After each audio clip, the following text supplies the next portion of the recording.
Let's dive into our soaker verse of the week. We are on 2 Corinthians chapter 8, and we are diving deep into verse 9. Just a quick reminder, soaker stands for S, spend time in prayer. O, open his word and read it. A, ask questions. K, keep it before you. E, enlighten. Ask the Holy Spirit to show you what he wants you to learn. And R, always respond to the scripture. What is God calling you to do? Or what action is he calling you to take? So let's start with prayer. S. Father, we thank you for this day. We thank you for your word. We ask you to help us to learn what you want us to learn today. Open our hearts to receive from you.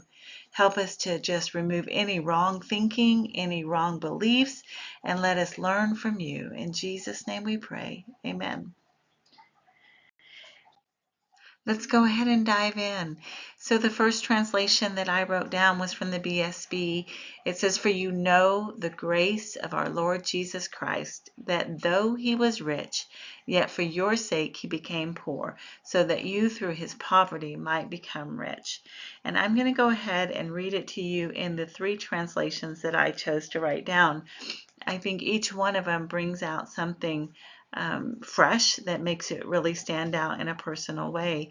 So in the ERV, it says, "You know the grace of our Lord Jesus Christ. You know that he gave up his heavenly riches for you.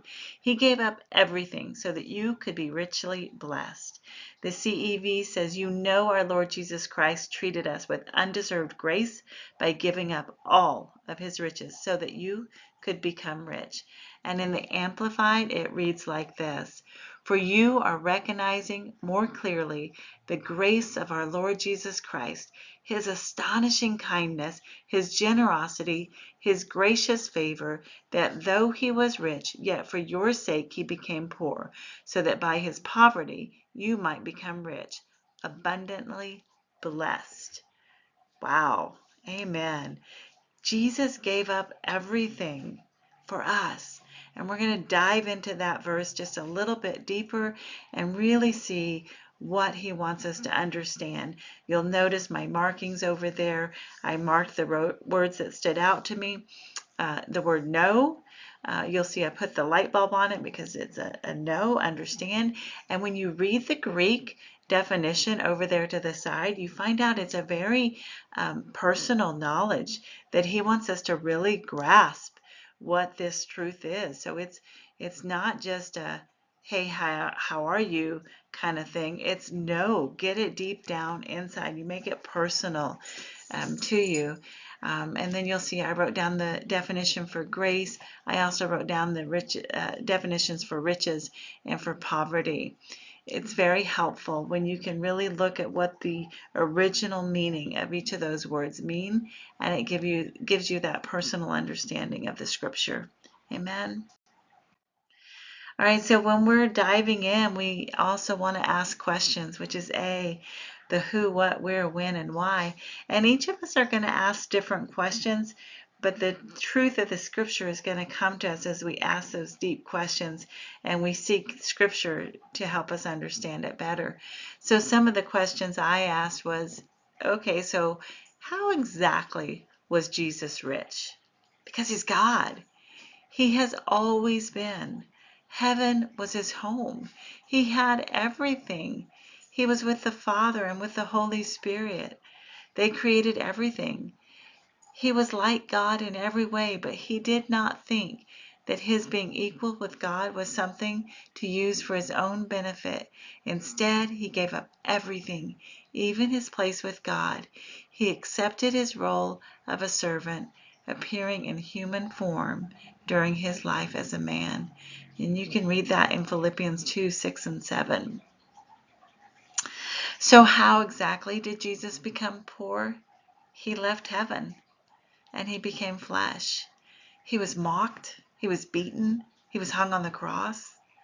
The scripture says in the very next verse in Philippians that he humbled himself by being fully obedient to God, even when that caused his death, the death on the cross. That's how he became poor.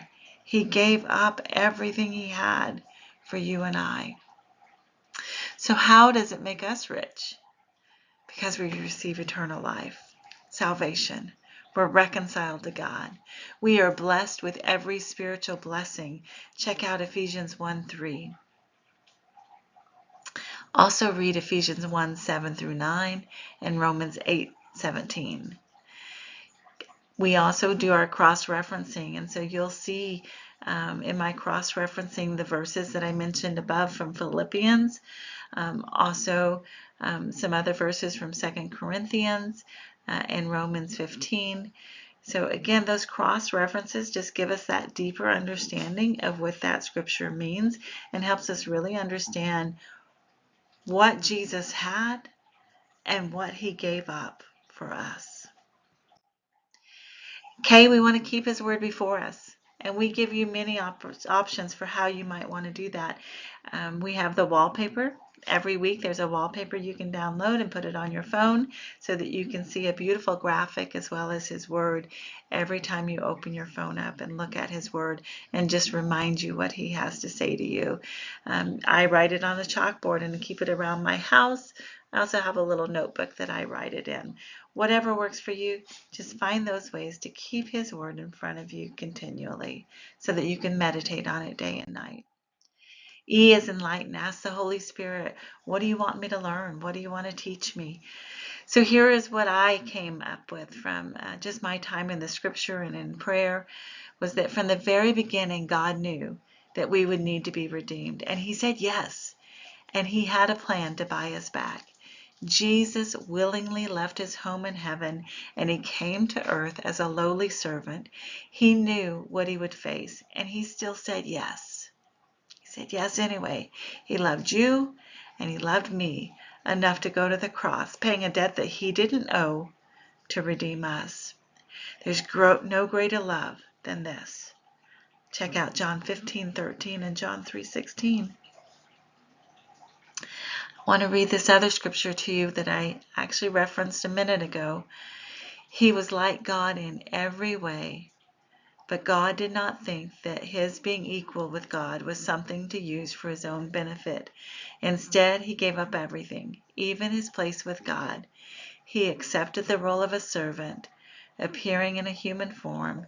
During his life as a man, he humbled himself by being fully obedient to God, even when that caused his death, the death on the cross. And we're always called to respond. And here is my response. It's actually a prayer. It tends to be my normal response, is a prayer back to him. I come before you with a heart full of gratitude for the incredible gift of redemption through Jesus Christ. From the very beginning, you knew our need for salvation, and in your infinite love, you said yes to a perfect plan that would bring us back to you. Thank you for sending your Son, who willingly left the glory of heaven to become a lowly servant on our behalf. Jesus, I stand in awe of your willingness to face the unmanageable suffering and humiliation for our sake. You loved us enough to endure the cross, paying a debt you did not owe so that we could be set free. Truly, there is no greater love. My heart overflows with thankfulness for your grace and for your love. Help me to reflect that love in all that I do. I praise you for the redemption and the hope that I have through Christ. Thank you for saying yes to me and to all of humanity. In Jesus' name I pray. Amen. He gave so much for us. We have so much to be grateful for. And that also gives us the responsibility to love others and to share the redemption story with them so that they too can experience his love. Happy diving, everyone.